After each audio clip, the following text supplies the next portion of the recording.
Alright, hello everyone. Welcome back to this next video in our Pygame Programming for Kids series.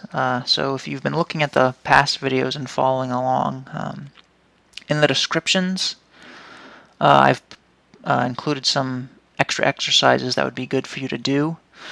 And so today we're going to just kind of go through how to do some of those exercises in case you're having trouble.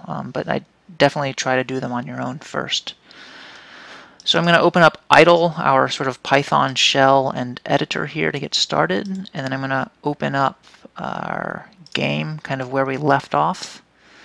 And so if I go and run our program the way it is right now, to give you a recap of where we left off. So we have our game screen here. In the center we have a white square, which is representing our player, and we can use our arrow keys on our keyboard to move up or right. We can't move down or left yet. And then here we have this other square, which is colored red, which we're using to represent our sort of collectible item. And so that's kind of where we left off. Alright, so back to our program. So the first exercise that I have is changing kind of the size of our window, because right now if you look at the program you see it's kind of this square here.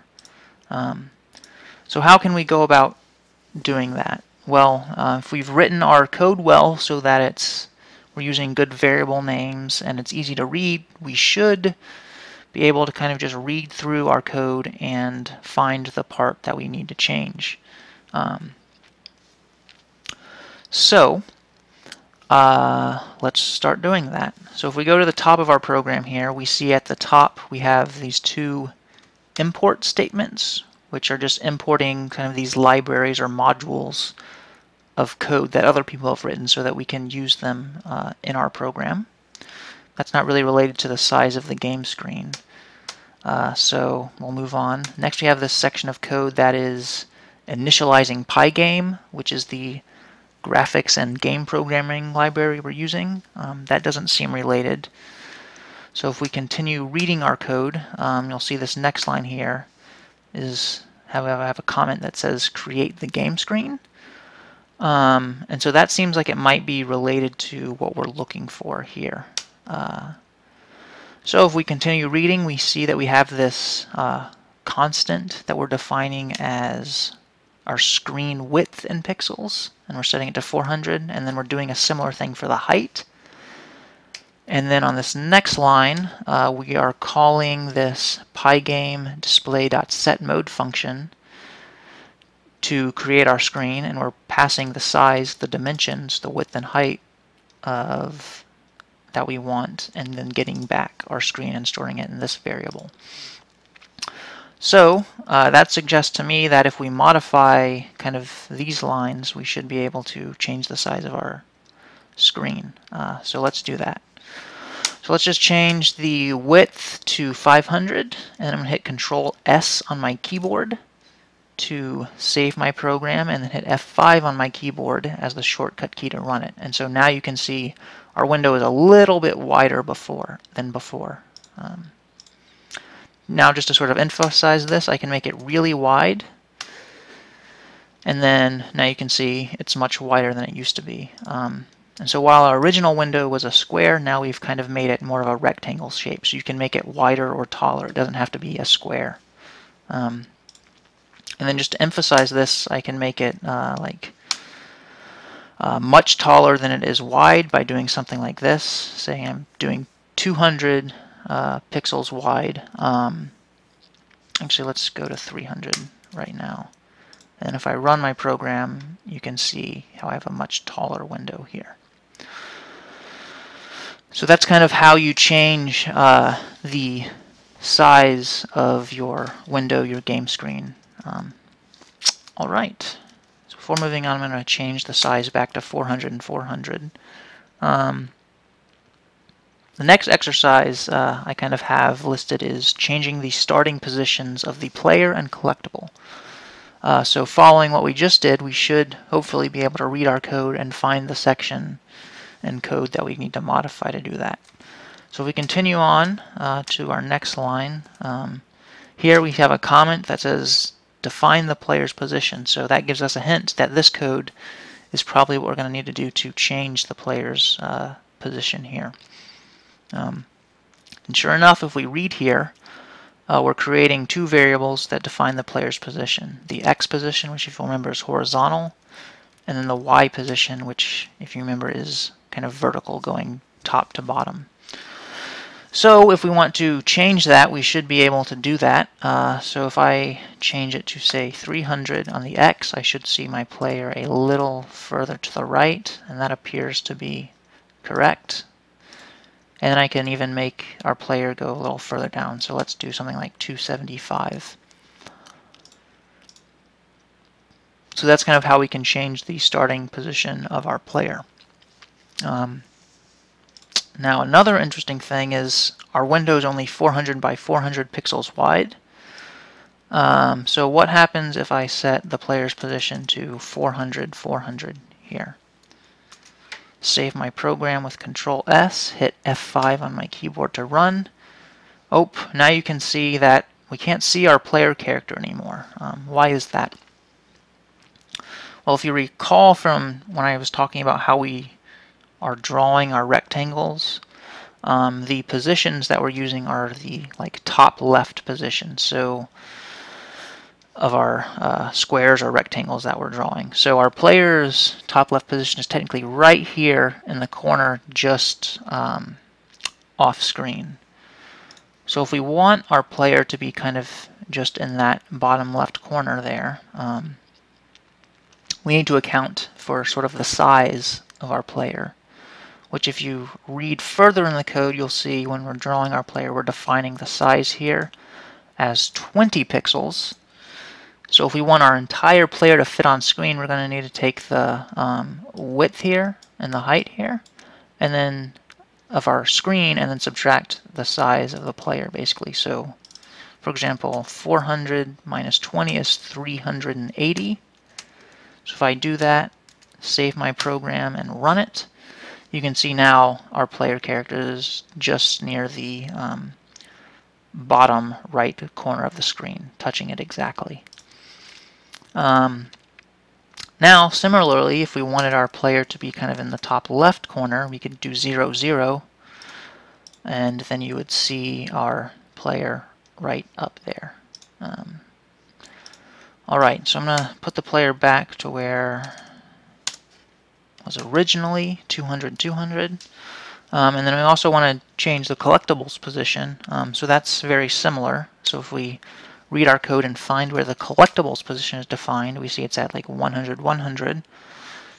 Well, I can make that say 200 to make it line up on the horizontal axis, say with our player, and then even like 150. Save my program, run it, and then now you can see, hey, our collectible is lined up with the player. So that's just how you can kind of change those positions. I'm going to go back to what they were originally. Alright, so next exercise is changing the colors of the background, the player, and collectible. So if we run our program, we see that we have a black background, a white player, and a red collectible. Those colors, when we're drawing them, have to come from somewhere. And so if we read our program, hopefully we can find where those colors are defined, and then we can just change them, and that should be all we have to do. So we kind of left off here. Let's read through more of our program. So here, if we look at this comment, we see run the game until the user chooses to exit. Don't see anything particularly there related to color. Go to the next line. I see a while statement. Then I see that we're handling events sent to the game program.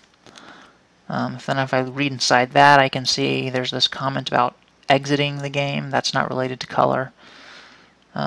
skipping a little further down, reading our program, there's this comment about moving the player based on keyboard input, not related to color. Here, when we move down, we're clearing the screen for a new frame, and then right below that I see a color being defined here, and this is our background color.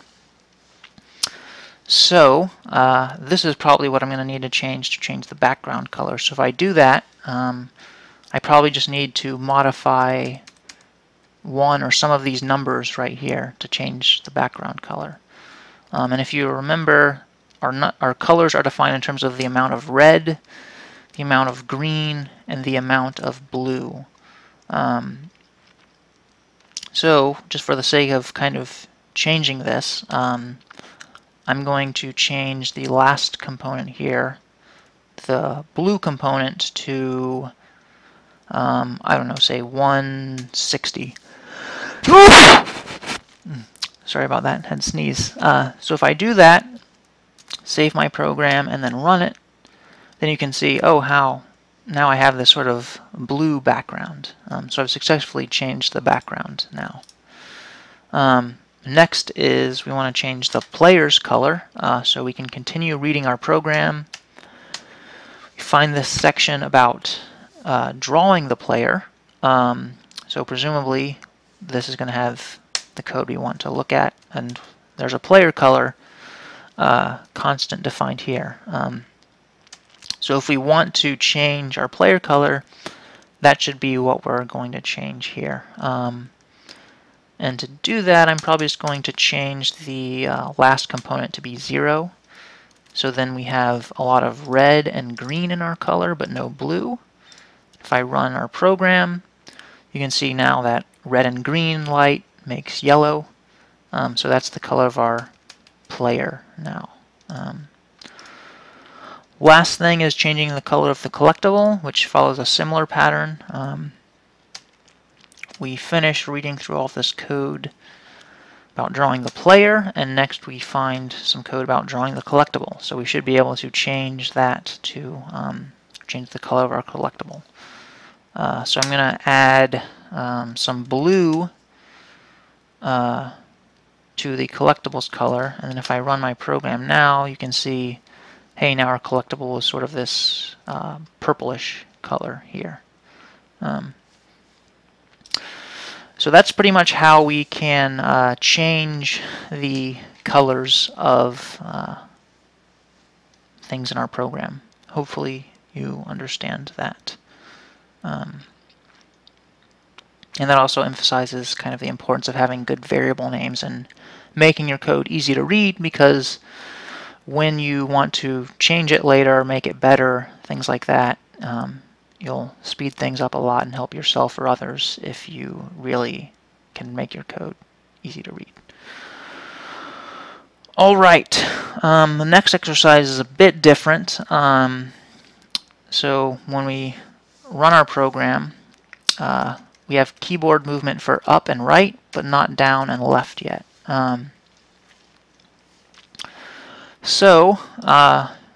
If you'll recall, as we were kind of reading through this code here, here's the section that's about moving the player based on keyboard input.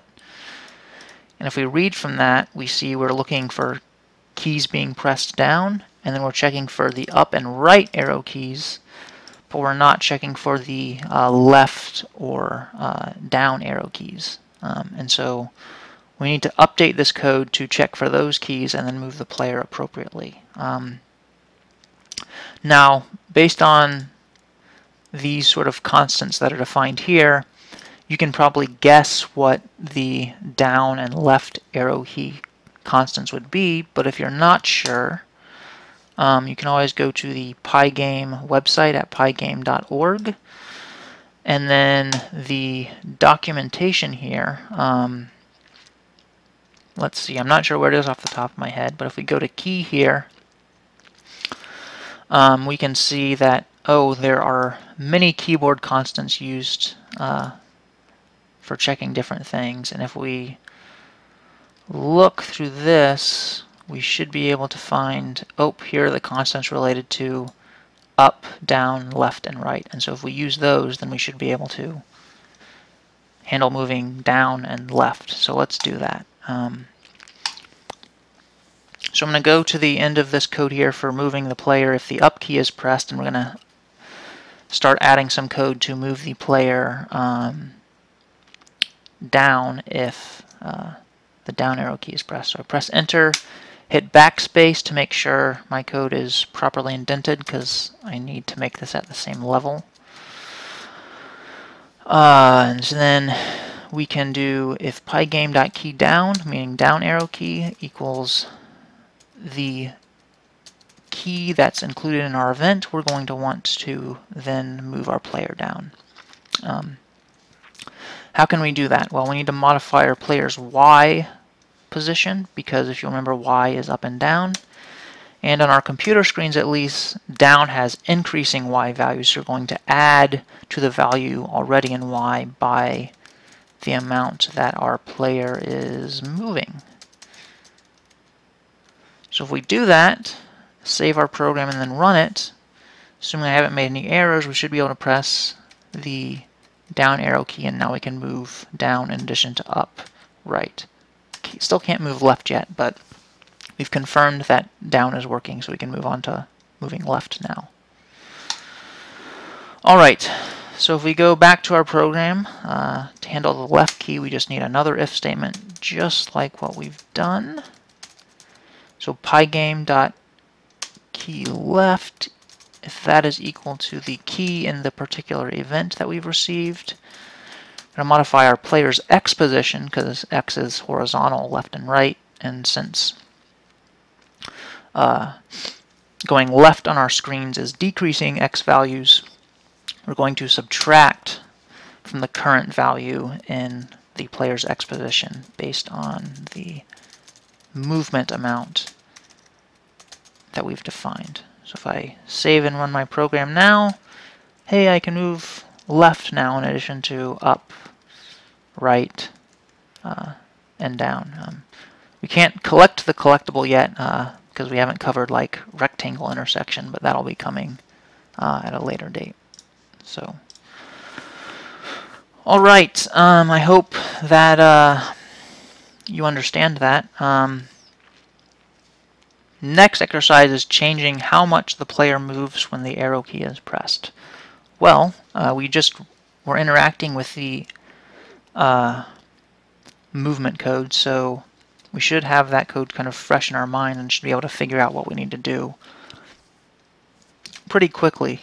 So if you'll recall, we were using this player movement amount in pixels, which defines how much our player moves when one of the arrow keys is pressed. Well, so if we find where that constant is defined, we should be able to change how much is in that constant and therefore change how much our player moves.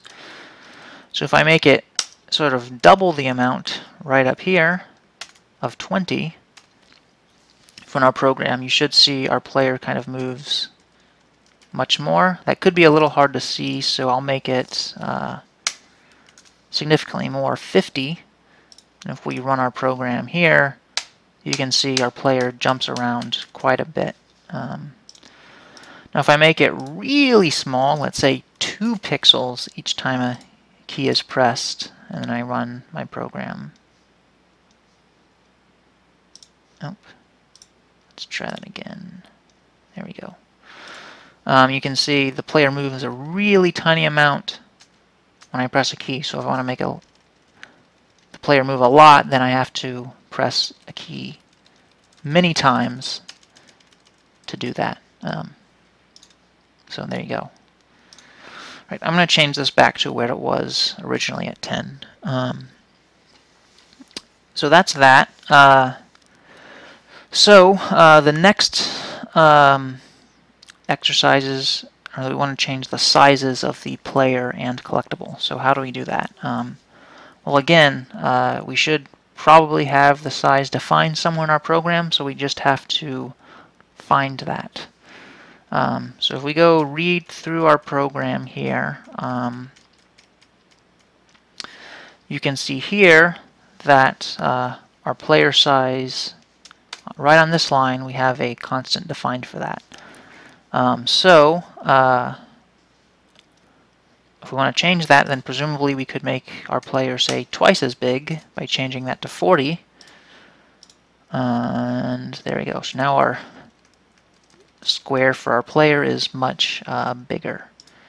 And we should be able to do a similar thing for the collectible. So if we continue looking through our program here, let's make our collectible much smaller, say 5 pixels by 5 pixels.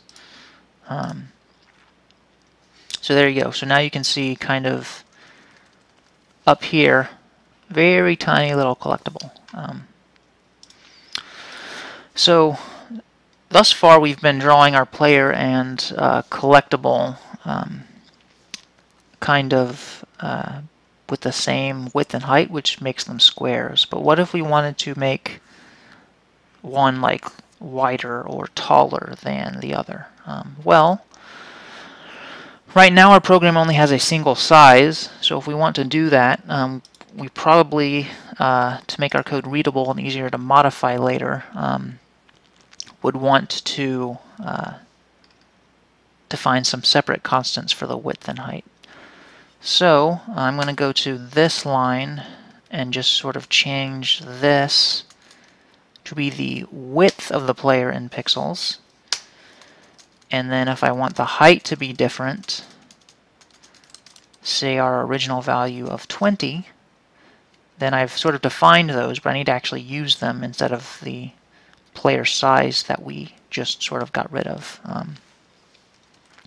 So by convention, the way a lot of these rectangles calls work is the width comes before the height. So here we should just need to modify player size in pixels to be player width in pixels. And then if we want to modify the height, we can do that here. If we save our program and then run it, you can see, hey, now our player is about twice as wide as it is tall. So there we successfully modified the size of the player here. Alright, so what about the collectible? Well, we basically just need to do the same type of thing. So if we make our collectible size here be a width, then we're also going to need to define a separate height. And so let's make that, say, 20. So it's going to be taller than it is wider. Then if we go here to our parameters, we can change that to the width in pixels and then the height in pixels. In case you can't see that, I'm going to modify this code to put the parameters that we're passing to this rectangle function on separate lines. So I'm going to press Enter key here to bring that to the next line, and that will indent it a little bit, which is just sort of good style for readability, and in Python sometimes that will matter. I'm going to do that here for the next parameter, and then finally for the remaining parameters here. And you can see sort of by having each individual parameter on its own line, then I can sort of quickly see all of the different ones as opposed to, you know, not being sure if I have one parameter on one line or multiple. So let's run our program now, and so now you can see our collectible kind of up here is still very skinny, but it's much taller. So that's modifying the sizes of the player and collectible. Alright, so the next exercise, right now our program is only drawing sort of these two boxes, one for the player and collectible. But obviously in a lot of games you have many more things drawn on the screen, so how do we go about doing that? Well, this is where I think it starts to get a little more complicated, but it's really not too bad. So if you think about what we're doing here, in order to get those squares on screen, we basically just have to draw a rectangle with this pygame.draw.rect call. So we have one here for the player and one here for the collectible. And so if we want to draw more things, then we, in theory, just need to call this pygame.draw.rect function multiple times. So to illustrate kind of what that's like here, I'm going to open up Paint here. If we want to draw sort of in real life on like a piece of paper, or if you're using a drawing program like Microsoft Paint here, if we want to draw something, say a rectangle or square on screen, I'm going to select our little rectangle drawing tool here. And if we want to draw one, we sort of pick a place on our screen with our mouse cursor, which defines sort of like the X and Y positions. I'm going to click and drag, and then that draws one square here. And if I want to draw one somewhere else, I'm going to move to a different position and then draw another rectangle there. And then if I want to draw yet another one, I can go change move to a different position with my mouse and then click and draw something else. And so if you notice, what I did there is I basically did the same thing to draw a rectangle each time. I clicked and dragged my mouse because that's how this program works. I did the same things, but the sort of exact data or numbers that I was using to do that operation changed a little bit. So for this first one, my mouse was here to start, so that's different sort of input data to my drawing. And then the second rectangle, my mouse was here, and the third one was down here. And you can see sort of the coordinates in the bottom left corner of this paint window here. So that maps pretty much exactly to how we want to think about this in code. The clicking and dragging operation with this rectangle tool in Paint is very similar to calling pygame.draw.rect in our code. And then if we want to draw them at different positions, we're just changing the input data, which corresponds to sort of some of these parameters here that we're passing to how we want to draw our rectangle. And specifically, they're dealing with the rectangles that we're passing, which define the position and then the width and height. Hopefully that gives you a little bit of an idea of what's going on here.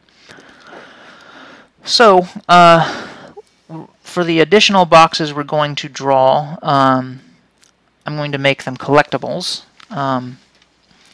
Now, because we're going to have multiple collectibles drawn here, I don't want to get confused which collectible is which, and so I'm going to start adding numbers to these collectibles variable names so I don't get the variables mixed up. So to do that, I'm going to go up here to where our initial collectibles position is defined, and I'm going to go into the variable name, type 1 to indicate this is our first collectible. I'm going to type 1 again there, so that's good. And then now, since I've changed these variable names, I need to go actually change them down here where we're using them to. So I'm going to change that there. And to start, we'll probably just draw multiple collectibles of the same size and color.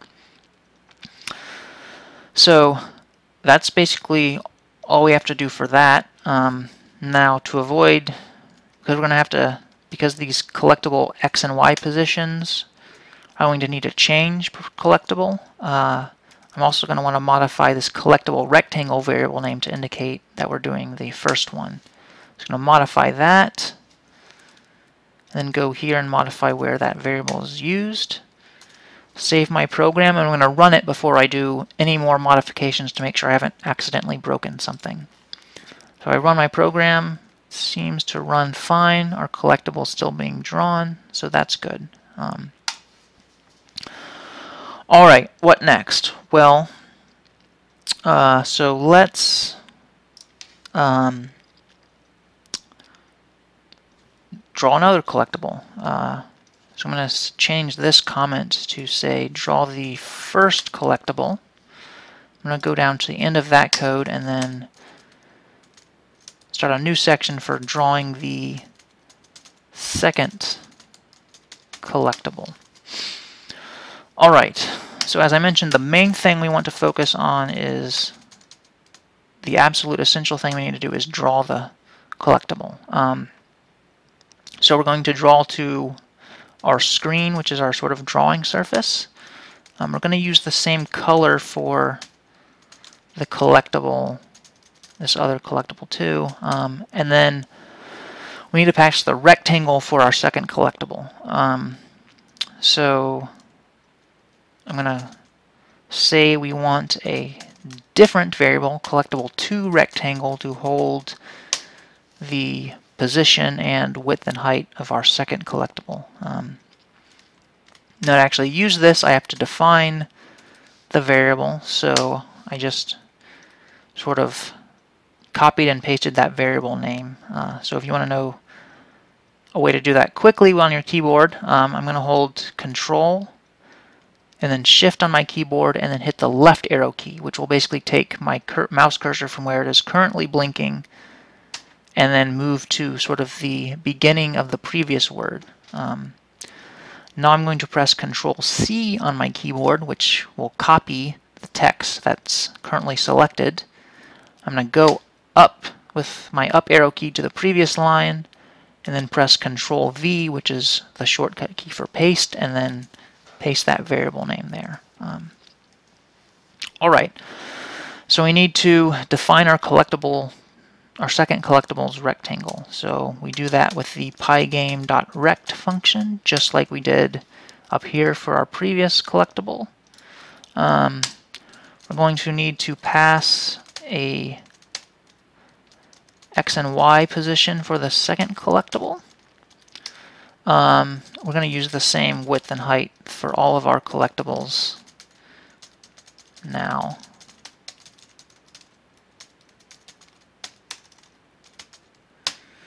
And so there you go. Assuming this code is written correctly, I should be able to run it now and see the second collectible. Oh, there's one sort of thing I forgot here. You can see this error message.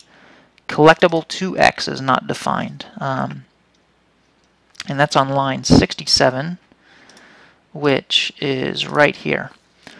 So I said I was going to have different positions here, but I never actually created or defined this collectible 2x or even the collectible 2y variable here. So I'm going to need to actually create those. Now I'm going to go put them up here with the other collectible positions. And to make sure this comment is accurate for my reading in the future, I'm going to make sure that it's clear that we're defining multiple collectible positions here, not just a single one. So let's define our second collectible's position here. I'm going to put it a little over to the right of our first one, and then keep it at the same Y position. And to make it easier to read, I'm just going to put a blank line here so I can see which variables are related to the first collectible and which ones are related to the second collectible. Alright, so if we save and run our program now, you can see, hey, we have this second collectible defined here. Alright, so that's a second collectible. Now we'll add one more collectible. And so it's basically just going to follow the same process that we just did. So I'm not going to comment on this. I'm just going to kind of start typing code, and so follow very carefully what I'm doing and see if you can pick up on things and understand what's going on.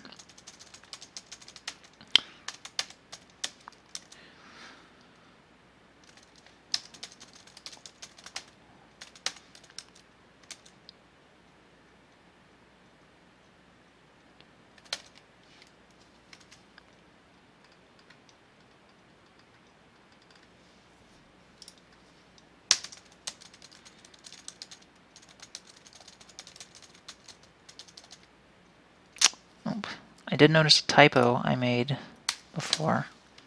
So I'm going to correct that actually.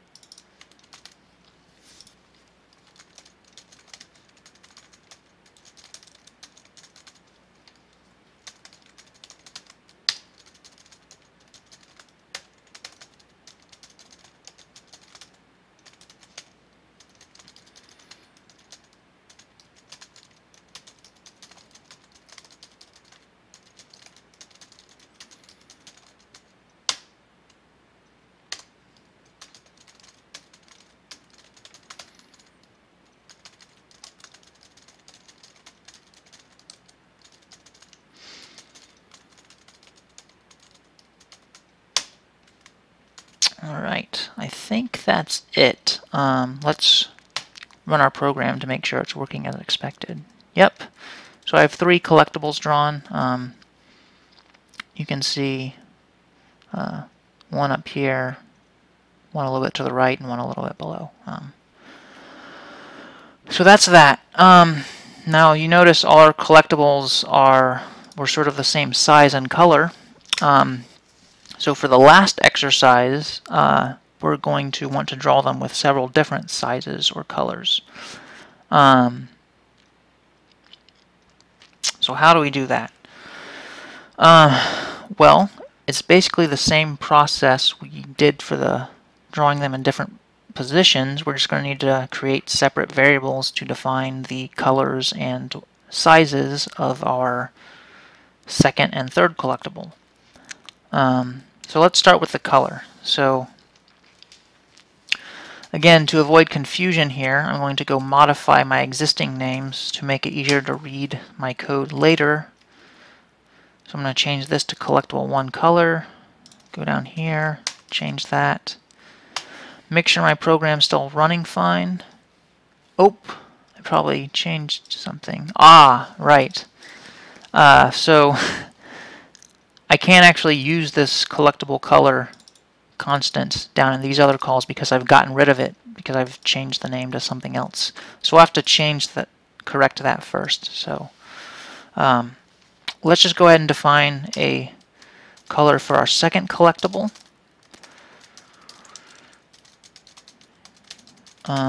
Let's see. I don't think we have green really on the screen right now, so I'm going to do 0 red, maximum green, and then 0 blue. And then go down here, change the color for our second collectible. And then I'm going to need to do a similar thing for the third collectible so that we have a color to deal with. What should I do here? Let's make this sort of red again, I guess.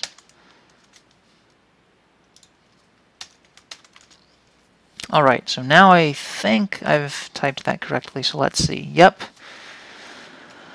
So now you can see we have our sort of purple or magenta collectible here, our green one here, and our red one there. Alright, so the next thing is to have different sizes and specifically different widths and heights. So again, this is basically the same thing. We have our collectible height and width, which we're using here, defining here, and then we're using them in multiple places. So in order to have different ones, we just need to define separate constants that we're going to use with different values for each collectible. So let's do that. Let's change this first one to be specific to our first collectible.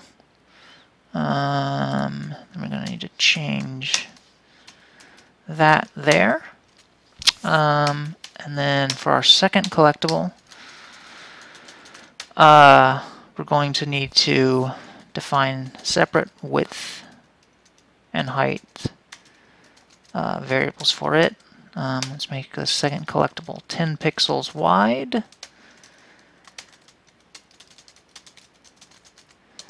And we'll also make it 10 pixels tall. Go and change this to use that new width and height we've defined. And then lastly, we need to do the same thing for our third collectible here. So we'll do that. I'll make this 15 pixels wide, and see, how tall should I make it? Let's make it 30 pixels tall. We'll change this to be 3 here, so that we're using the third one for this last rectangle, and then assuming I didn't make any mistakes here, we'll run our program and we should see, yep, collectibles of 3 different sort of sizes here. All right, so that's it for this first batch of exercises. So you could obviously add, you know, a bunch of collectibles here, but you can see like how if you wanted to add, say, 100 collectibles, it would be very cumbersome to go and like write all of this code for every single collectible. You have a lot of variables, a lot of sort of duplicate code doing the same thing over and over again. So how do games handle having like hundreds of coins to collect or something like that? Well, that's a very good question, and it's something that would be good for you to think about. We don't quite have the tools to properly handle that yet, and it'll probably be a little while before we get there, but keep thinking on it, and if you have any ideas, try them out and see what's going on. Alright, that's it for this first batch of exercises. Again, if you feel like you don't quite get this, you know, watch the videos over again, practice. If you have any questions, you can let me know. Alright, bye.